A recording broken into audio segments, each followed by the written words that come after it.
حدیث پاک ہے، رسول کریم صلی اللہ علیہ وآلہ وسلم نے فرمایا کہ ابن آدم کا ہر عمل اس کے مرنے کے بعد ختم ہو جاتا ہے، ہر عمل ختم ہو جاتا ہے سوائے 3 عملوں کے۔ 3 عمل ایسے ہیں جو مرنے کے بعد بھی ہمیں فائدہ دیتے ہیں، ہماری اولاد کو فائدہ دیتے ہیں، ہمارے والدین کو فائدہ دیتے ہیں، ہمارے اہل خاندان کو فائدہ دیتے ہیں۔ وہ 3 عمل کون سے ہیں جو مرنے کے بعد بھی کام آتے ہیں؟ ان میں سے پہلا عمل یہ ہے، رسول کریم صلی اللہ تعالیٰ علیہ وآلہ وسلم نے فرمایا سب سے پہلا عمل یہ ہے صدقۃ جاریۃ، صدقہ جاریہ۔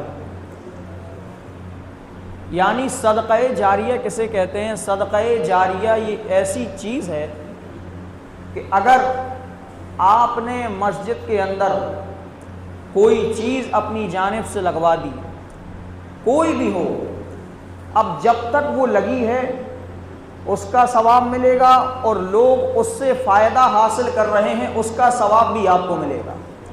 اور اگر کسی نے اپنے مرحومین کے نام سے مسجد یا مدرسہ یا کہیں ایسی جگہ جہاں اچھے کام ہوتے ہوں، اللہ کی عبادت ہوتی ہے، وہاں پر اپنی جانب سے کچھ لگوا دیا، کچھ دے دیا، تو جب تک وہ چیز لگی رہے گی اس کا ثواب مرحومین کو پہنچتا رہے گا۔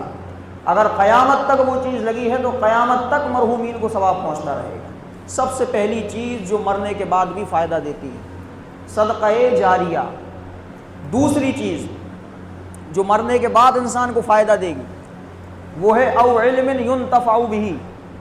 سرکار فرماتے ہیں دوسری چیز یہ ہے کہ ایسا علم جس کے ذریعے سے نفع پہنچایا جائے، یعنی علم نافع، یعنی وہ علم ایسا نہ ہو کہ بندہ خود پڑھے اور پڑھ کر بیٹھ جائے، اپنے علم سے دوسروں کو فائدہ پہنچانا یہ صدقہ جاریہ ہے۔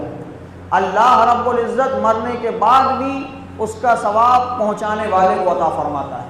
مثال کے طور پر کسی نے کسی کو قرآن پاک کی تعلیم دے دی، کسی نے کسی کو کچھ سکھا دیا، کسی نے کسی کو مسئلہ سکھا دیا، کسی نے اچھی بات بتا دی، تو اس سامنے والے سننے والے بندے نے وہ چیز اپنے ذہن میں بٹھا لی اور اس پر عمل کیا، تو جب بتانے والا استاذ یا عالم دین یا حافظ قرآن مرے گا تو دنیا میں پڑھے گا اس کا شاگرد جس کو اس نے پڑھایا تھا، پڑھے گا تو اس کا شاگرد، مگر قبر میں ثواب اس کے استاذ کو پہنچے گا۔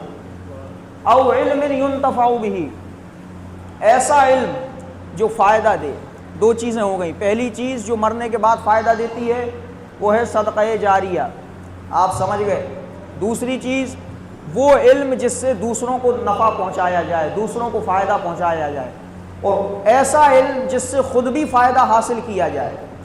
ایسا علم بھی نہ ہو کہ بندہ خود ہی فائدہ حاصل نہ کر سکے اور اپنے علم کا صحیح استعمال نہ کر سکے۔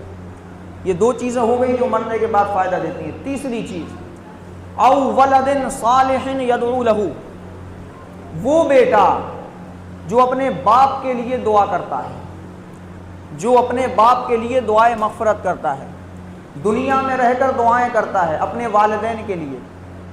سرکار علیہ الصلاۃ والسلام ارشاد فرماتے ہیں کہ والدین کی دعا اولاد کے حق میں ایسی ہے جیسے میری دعا پوری امت کے حق میں ہے۔ اگر حضور علیہ السلام امت کے لیے دعا فرما دیں تو اللہ رب العزت وہ دعا ضرور قبول کرے گا۔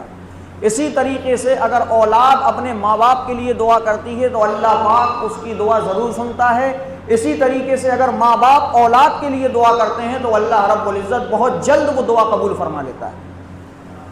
تو وہ او ولد صالح، وہ بیٹا جو اپنے باپ کے لیے اپنی ماں کے لیے دعا کرے۔ سب سے پہلی چیز ہے صدقہ جاریہ، دوسری چیز ہے ایسا علم جو فائدہ دے، تیسری چیز ہے نیک بیٹا جو اپنے والدین کے لیے دعائے مغفرت کرے۔